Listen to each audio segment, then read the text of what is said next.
we have to, I guess we have to start with our general thoughts about Enterprise. So this is, as we talked about before, this is the easiest one to do when it's only the first season. Star Trek's Enterprise's first season, it came in on our 1 out of 1 to 5 ranking. It get a 2.64 average for the season, which is the 5th from the bottom so far. The only seasons that are worse are TNG's first season, DS9's first season, the 3rd season of the original series, and TNG's 2nd season was also statistically worse than Enterprise's first season. It came in lower than I thought it was going to. There are a lot of 2s and 3s later on in the run. The second half of the season is like consistently just a 2 or 3 the entire way through. Yeah. Does that not answer our question for us then, which was, is it better to be a season of extremes or to be consistently middle of the road? Because it feels like this one was more or less consistently middle of the road, and it ends up at the bottom rung. It could be. I guess what it felt like when it started out was that it was consistently middle of the road. It eventually turned into being slightly below the middle of the road. It was a slightly below average season. It had no highs whatsoever to rescue it from its low rating. So even like the original series in the 3rd season had some 5s in it, and TNG's 2nd season had at least a 5 in it, according to my ratings. This one does not have any of those things to sort of artificially knock up, or to knock up the average, not artificially. But yeah, I mean, what's your general takeaway from Enterprise's first season here? The good, the bad, the ugly. I feel like it was a good concept, a good new twist on Star Trek that was ultimately too gun shy to be anything that was really memorable, as far as execution goes, because they just didn't really lean into stuff. It seemed rushed, kind of. In that their characters were not particularly well defined. Their stories were fairly harmless, I guess is a good way to put it. And they never really leaned into the full potential of the concept. And they introduced this time war thing to try and spice things up. But even there, they kind of didn't really know what the hell they were doing with it. Yeah, it seems like it was a good idea that came out before it was done cooking, I guess. Yeah, from the oral history that I've been reading, what it sounds like to me that happened is that they had this idea where Berman and Braga came back, and they had this whole idea about what they wanted to do for a first season. Who knows if it's true or not, whether or not they wanted to stay on Earth for the entire first season and then launch the Enterprise at the end of that, which would have been interesting. The writers had talked about how they thought, it's a long season. It's a long season on Earth. I feel like you could do that now, but I don't know if you could do that in 2000 era TV. Yeah, 27 episodes or whatever. Yeah, the 26 episodes or whatever would probably do a lot of damage to that. Maybe you'd launch Enterprise in the middle of the season or something. The writers on the show had talked about how they thought that they had been promised kind of like a lot of conflict between the characters, or it was going to be a more contemporary human setting, and there was going to be a lot of like problems of dealing with a very real world NASA sense of what it would be like to be in space for 5 years or however long they're supposed to be in space. And that all kind of seems like it fell by the wayside when Berman and Braga pitched this idea, and the studio was like, no, we'd actually just like it to be Star Trek. So keep it episodic and keep it sort of the same. Though. Take the Star Trek off the name. It's just Enterprise. Just Enterprise. So what it seems like to me is that Braga at that point almost took an approach of, well, you know, when you have like what you consider to be a great idea, and you tell it to someone and they say no, and then you're just like, well, I'm not going to try on whatever your idea is. And I think that Braga took that personality a little bit. I don't think that, I think that he was like, you know what, you're going to pay me for 26 episodes of Star Trek a year. I'll give you Star Trek. You want some Star Trek? Here's some Star Trek.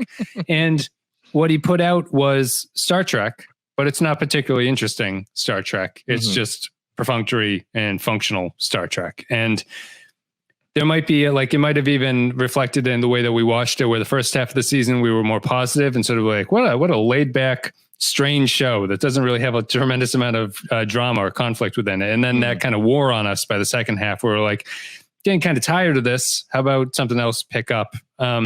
that's my general takeaway, is that it felt like, it does feel like a very safe show.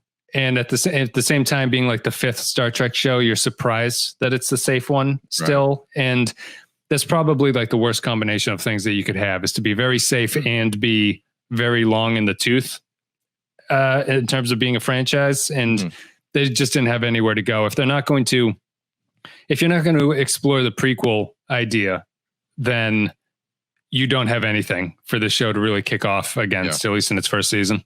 Yeah, it feels kind of like when a band puts out a bunch of albums really close together, and then like the 4th one they put out, you can tell they were just burned out, and it's just this is a new AC/DC album. It hits all the notes that you expect, but there's no Back in Black on it. It's just sort of like all B-sides. Yeah, no singles. Like the Tom Petty song. The A&R man said, "I don't hear a single," and you're just like, it's not terrible. Like, it gets the job done, and it's like maybe good for a car ride. But aside from that, it's blow up your video is not going to be the first on everybody's list. Yeah, and I think that the other kind of weakness about Enterprise's first season is that I don't think they did a particularly good job with the characters to this point. I think that if the show had stronger characters, it could have been received more, or we would have received it better than they actually did.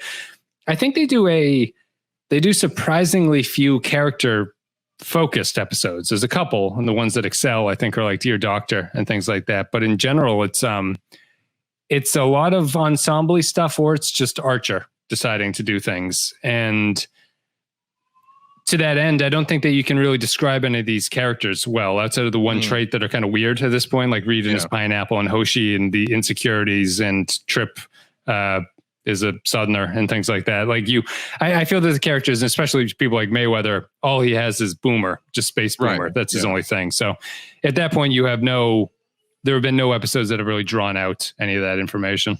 Well, it's kind of interesting to me, because I tend to go by, I forget where I heard it. I think it was in a video talking about the Star Wars prequels, but the barometer I go by as far as characters is generally, can you describe them using, can you describe them other than saying what they look like and what their job is? Yep. Could you grab the fish book out of the book? Hello? Oh, sorry. Were you? I thought you were responding to Amy. Oh, no. Sorry. Whether or not you can describe them by more than just what they look like and what their job is. And if you can't, then they're not really a well fleshed out character. And I think that they fall into that trap here, but they set them up in a way where they shouldn't, because they do have certain things, like you said, Mayweather has this Boomer backstory, which is fairly interesting, but it's just sort of, once they explain that, it's kind of gone. There should be more stuff there, given the setup of where the positioning is, but the characters are just, they're so interchangeable. And even there's a whole episode about Malcolm Reed knowing what he's about, and then at the end of the episode, the only thing they learn is he likes pineapple, and that's it. Yeah, and that's and it's strange. I guess that all just kind of like, I can see why the idea of being on Earth in that first season would help in that regard, because you probably can't have the alien interactions early, which was kind of like the defining trait of early Enterprise episodes, which is that they ran into weird aliens that they had never met before, and some that we have met before, but they have not run into. If they were on Earth, you wouldn't have to do that, and you'd be able to actually, the only thing you could do was deal with the characters. And so you'd have to expand on weird things like why Archer personally chose to visit Hoshi and not Trip, as we talked about, like things like why is that the choice that they're actually making? And they are fairly interchangeable, I think, at this point. I think Archer is definitely the weakest captain that we've seen so far, mostly because he's inconsistently written and doesn't really seem to have a direction for himself as to what he likes to do. But I think that a lot of the human characters are in the same boat. Yeah, it's kind of like excuse me. If you look at other Star Trek shows, the ones that are the best and most well defined, you can you know what your characters are going to bring to the given scene that they're in. Like if you think about an episode of TOS, you understand what point of view Spock is going to bring to a situation, or what point of view McCoy is going to bring to a situation, or what point of view Odo or Kira are going to bring to a situation. I don't know in this show what point of view Malcolm Reed is going to bring to any situation. I don't know what point of view Trip is going to bring to any situation, other than to be, I guess, kind of like reticent and slightly horny, I guess. But it's a lot less.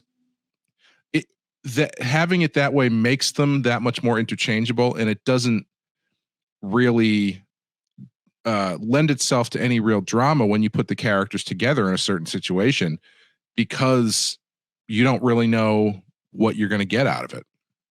Yeah. They don't. And ultimately, you don't really get anything, unfortunately.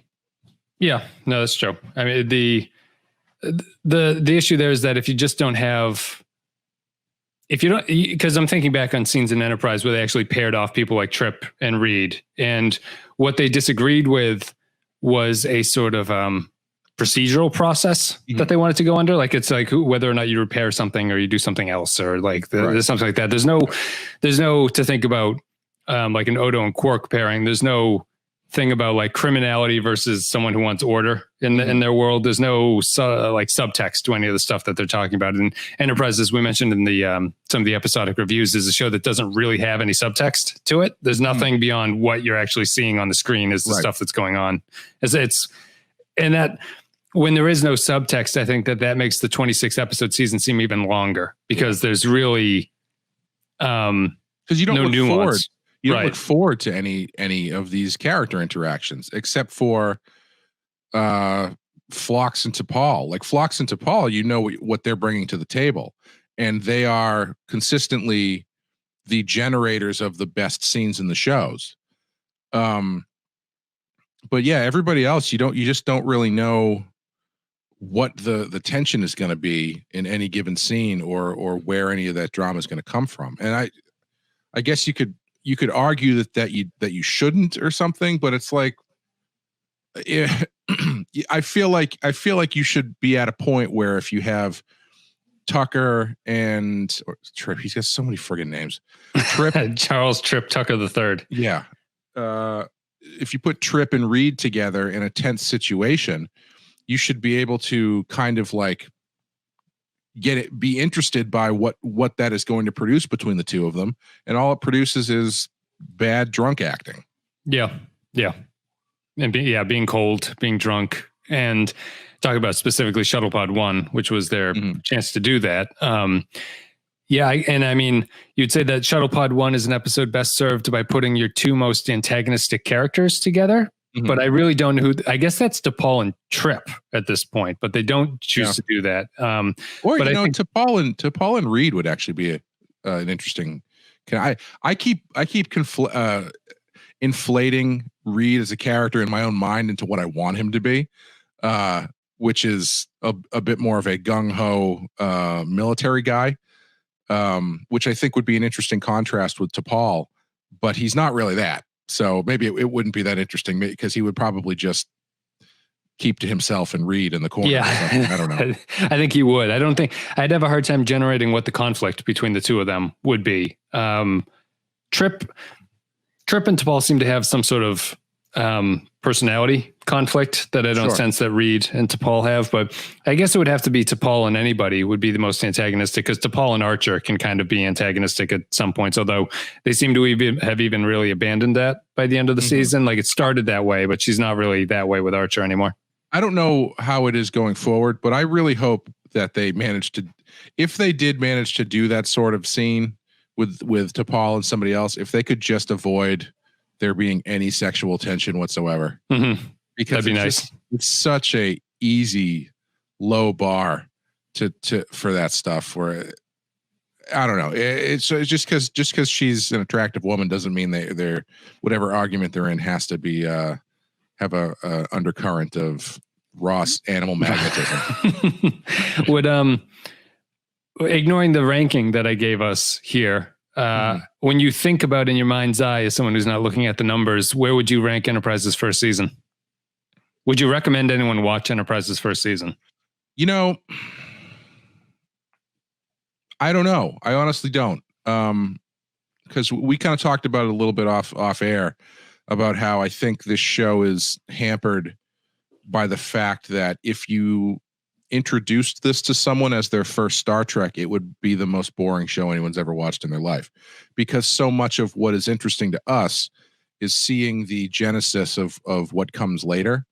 What leads to Starfleet and the Federation, what leads to the ideal of the main idea of the Starfleet captain, et cetera, et cetera. And without that foreknowledge, I don't really think there's a lot here. Like this, it's not like they're telling amazing sci-fi stories that just also have this extra bit of Star Trek stuff going on. So like, would I recommend? I guess if you ran out of other Star Trek shows and you want to keep watching new stuff, sure, I guess.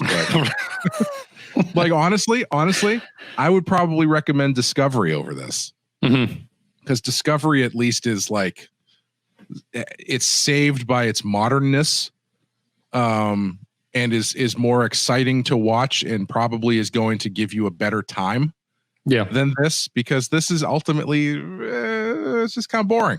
Yeah. This is I'm looking at the numbers. I would say Enterprise's first season is like numerically the best first season of all those Star Trek shows, except for TOS season 1, which is kind of a strange case that doesn't really fit the mold of everything else. Mostly, I mean, it's just, that's more of a statement on the bad quality of some of the other shows' first season episodes. Like there's no really tremendously awful Enterprise episode. We're going to be talking about the worst episodes and the best episodes. The best one list is much easier to make than the worst list here, because the worst list is about 15 episodes that are all like, you're like, these are all the same. these are all just kind of the same episode. So picking between them is tough. I probably wouldn't recommend this season to anybody, which is, and I guess it's possible to have hindsight on the other series and know what you kind of get out of looking back on something. But I'd wonder if Enterprise's first season, after we're done watching all 4 seasons, would have the same appeal that some of the, I don't know if it would have the same appeal as some of the TNG season 1 episodes, which are kind of like a monument to like bad television production. Right. So they have kind of like a wow factor. So like, I can't believe this was so bad. Enterprise is not that way. So it doesn't even have the, like the Room effect where it's like, this is so bad, it's good. Yeah. It doesn't have, there's no element of this first season of Enterprise where I would say you have to see this, whether that's a good thing or a bad thing. Like the first season of Deep Space Nine, I don't remember how bad the episodes get, but it also features duet, which is something where I'd be like, you have to see, like, this is a great Star Trek episode. Had Move Along Home to refresh you about bad, which is where Quark is playing the game and they're playing charades in the dream world, like the game. The hopscotch. Yes, the hopscotch one. Yeah. Okay, that's pretty bad. But like there's something interesting there, even at this point, if it's just like academic. Yeah. This one is like, it's like even more academic, where it's like literally you're reading the appendix of a textbook. Well, I wouldn't say the best episode of this season is one that I'd even recommend someone watch, really. Yeah. I mean, it's pretty good, but it's like, I think that's unfortunately the killer of the season, is just that it's fine. Yeah. There's nothing. It's like, it's really fascinating how it is hampered by its average to above average consistency. In production, I mean, you know what I mean? Like it looks good. Everybody in it's pretty good actor. Stories are fine. It's not, it's a well-made, it's a workman-like show top to bottom. And that's about it. Yeah. It's the opposite of, sports in some way, where you're like, sports are like, consistency is key. Like you, even like you're the worst player on the team. If your worst player is like exceptionally consistent, you're like, that's a good player to have as my worst player here. But this is, it's not the way with television production, or if you want to get art, or if you want to call it highfalutin art or whatever, or some kind of like creative endeavor. which is too bad. I am surprised it came in so low at ours because it was mostly going to come in. It felt like it was coming in a little bit higher, but I think it's appropriate where it ended up.